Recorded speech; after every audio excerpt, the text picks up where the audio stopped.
It's hard to imagine more of a contrast between two symphonies than the sixth and the fifth. And actually, they were numbered the other way around initially. The Pastoral was number 5 and the C minor symphony was number 6.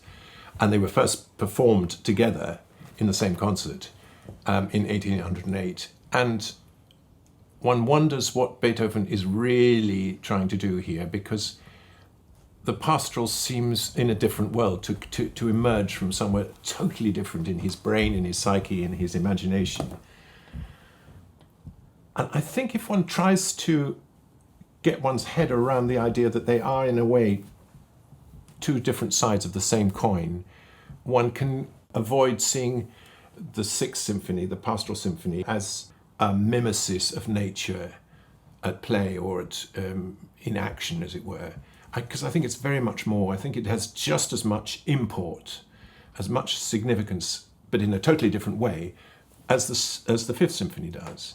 It may be complete happenstance, but it's interesting that this and the Fifth Symphony both start after a rest, and then have a pause early on. It's just intriguing. Hardly begun and you stopped. Okay, here we go.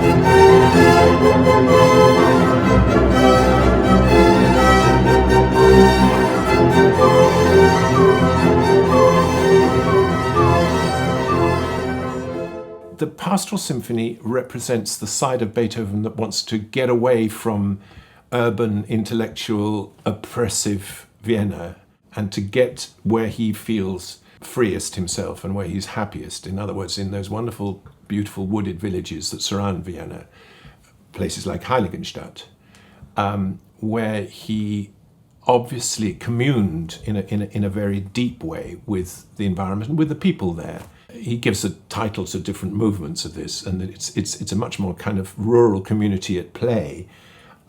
Is probably reflecting actually his own experience, direct experience of going to the Weinstube, to the local tavern, and hanging out with those people.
The most challenging of the 9 symphonies to conduct. It may not look like that on the page. It looks quite relatively simple. But simple doesn't come easy with Beethoven, and it doesn't come easy for a conductor. I think there were more preliminary sketches for this symphony than there are for any of the other symphonies. But there's a floor line right down in his approach to the symphony. On the one hand, he is saying, I can capture just as well as Haydn, probably better, nature at play, nature in action, as it were, and the natural rituals that are associated with it. And on the other hand, there's a kind of ironic side to him that says, this isn't what music is about. It's not descriptive. It's not just mimesis. It has to do a lot more. And I think that this whole symphony is a play between those two poles, those two opposed poles.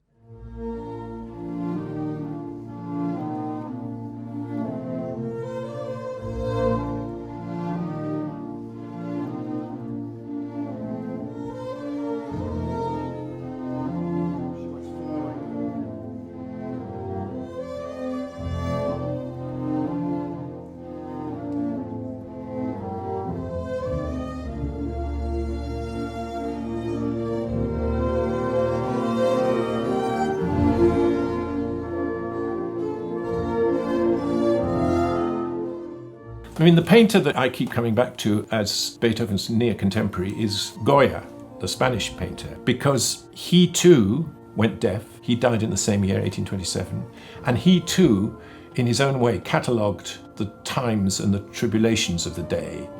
I mean, in Goya's case, it was the Peninsular War in Spain and all the horrors that went with it. In Beethoven's case, as we've seen both in the Third and in the Fifth Symphony, it's all to do with latching on to a political belief, a political philosophy. So not just pastoral, this symphony, it's to me a pantheistic religious piece.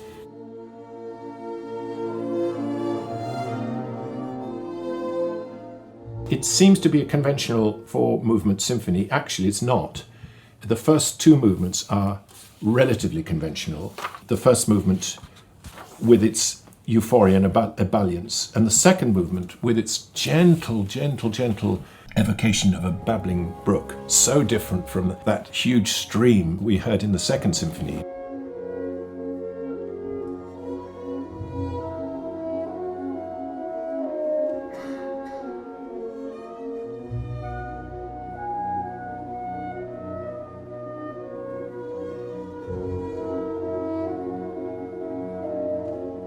Lovely, thank you.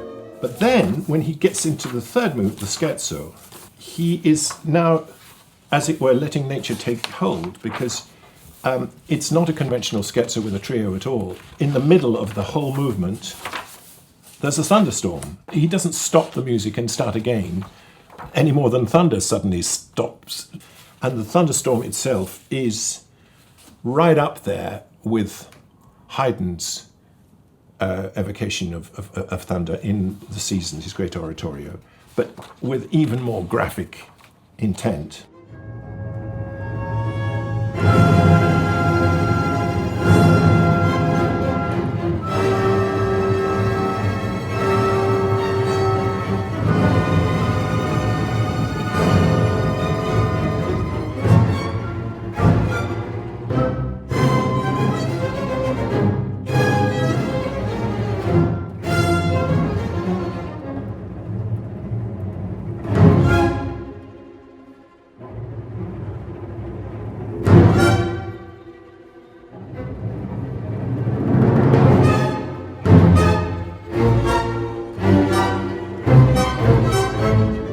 Perhaps the most brilliant thing of all is the fact that he's using the same extraneous instruments that he used in the Fifth Symphony, the piccolo at the top of its range and the trombones, but to a totally different end.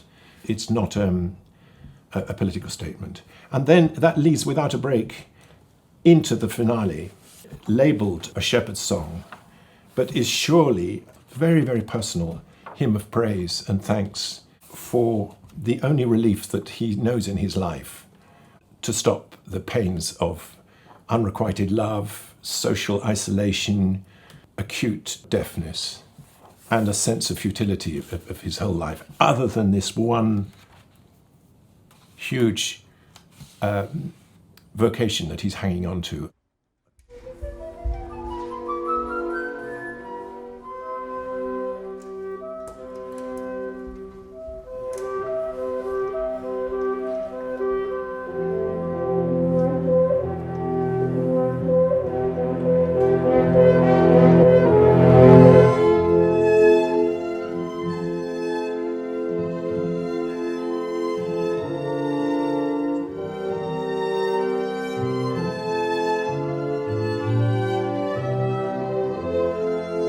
find it deeply moving because of its privacy, because of its refreshing side to it. And it's something that in my own life I find really, really important, that after the pressure of working within the music profession and the constant touring and the going to airports and then to concert halls and then to your hotel bedroom and then catching the next plane the next day, I've always tried to balance that in my life with living in the country as I am here and growing up amid beautiful trees that a former musician, my great-uncle Balfour, planted, 4 million of them, between 1927 and 1951. And I feel what Beethoven, in a more romantic way, was trying to articulate in his Pastoral Symphony, the sense of peace, the sense of elemental connection with the soil and with the fruits of the soil.